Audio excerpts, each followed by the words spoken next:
जिला पंचायत अध्यक्ष चुनाव में कमजोर साबित हो रही सपा। एक के बाद एक जिले में लग रहा है पार्टी को झटका। उम्मीदवार नामांकन वापस लेकर दे रहे हैं सपा को झटका।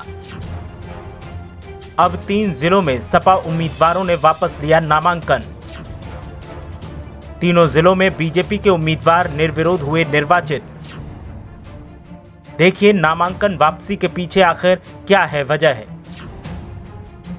आखिर क्यों सपा उम्मीदवार मैदान से हो रहे हैं बाहर। क्या किसी के दबाव में किया जा रहा है काम। क्या कोई दे रहा है उम्मीदवारों को प्रलोभन या फिर धमकी। उत्तर प्रदेश में जिला पंचायत चुनावों में मनमानी थमने का नाम नहीं ले रही है। वहीं जहां सपा के उम्मीदवारों के जीतने की पूरी उम्मीद थी, लेकिन सपा के उम्मीदवार नामांकन वापस ले रहे हैं, जिससे सपा के नेतृत्व पर तो सवाल उठ ही रहे हैं। साथ ही सवाल इस बात का है कि आखिर इन मौके पर उम्मीदवार सियासी मुकाबले से बाहर होने का ऐलान क्यों कर रहे हैं। अब एक बार फिर 3 जिलों से सपा के उम्मीदवारों ने एन वक्त पर नामांकन वापस लिया तो बीजेपी के उम्मीदवारों को निर्विरोध चुन लिया गया। ऐसे में सपा की लीडरशिप तो सवालों में है ही, साथ ही सवाल इस बात का भी है कि क्या सपा उम्मीदवारों को डराया जा रहा है या फिर किसी तरह का प्रलोभन दिया जा रहा है।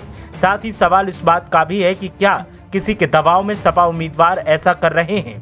वजह चाहे जो भी हो, लेकिन सपा के नेता सत्ताधारी पार्टी को ही इस सब के लिए जिम्मेदार ठहरा रहे हैं। वहीं जिन जिलों में सपा उम्मीदवारों ने नामांकन वापस लिए हैं, वहां की सियासत में हलचल देखने को मिल रही है। जिन जिलों में उम्मीदवारों ने नाम वापस लिए हैं, उनमें बहराइच, शाहजहांपुर और पीलीभीत जिलों के नाम शामिल हैं। बहराइच में सपा प्रत्याशी नेहा अजीज ने नामांकन के आखिरी दिन अपना पर्चा वापस ले लिया। सपा प्रत्याशी के नाम वापस लेने के बाद बीजेपी की उम्मीदवार मंजू सिंह को निर्विरोध निर्वाचित घोषित कर दिया गया। जिला प्रशासन की ओर से उन्हें सर्टिफिकेट भी दे दिया गया। ऐसा ही हाल पीलीभीत में भी देखने को मिला। यहां से सपा समर्थित प्रत्याशी स्वामी प्रवक्तानंद ने अपना नाम वापस ले लिया। प्रवक्तानंद के नाम वापस ले लेने के बाद बीजेपी प्रत्याशी डॉक्टर दलजीत कौर को निर्विरोध जिला पंचायत अध्यक्ष घोषित कर दिया गया। वहीं शाहजहांपुर से भी खबर आ गई कि सपा प्रत्याशी ने पर्चा वापस ले लिया है।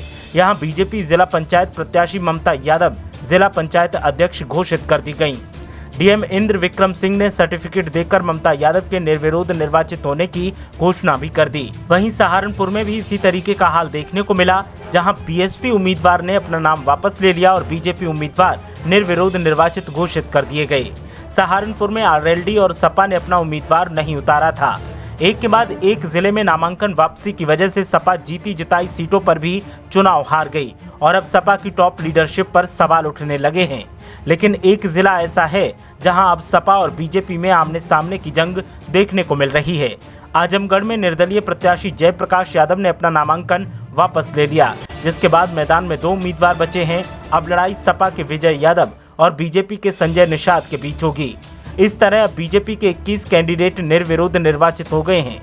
जिस दिन पर्चा दाखिल किया गया था उस दिन 17 जिलों में सिर्फ बीजेपी के ही प्रत्याशियों ने नामांकन दाखिल किया था। उन 17 सीटों पर बीजेपी को विजयी बढ़त तो मिल गई, लेकिन अब 4 जिलों में नाम वापस लेने के कारण बीजेपी की जीत का ग्राफ 21 हो गया है, जो निर्विरोध निर्वाचित हुए हैं। कुल 18 सीटों पर सिर्फ एक पर्चा दाखिल किया गया था। इटावा में भी सपा के अलावा किसी ने नामांकन नहीं किया था।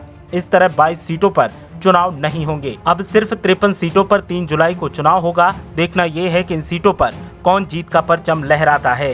ब्यूरो रिपोर्ट, मीडिया हलचल।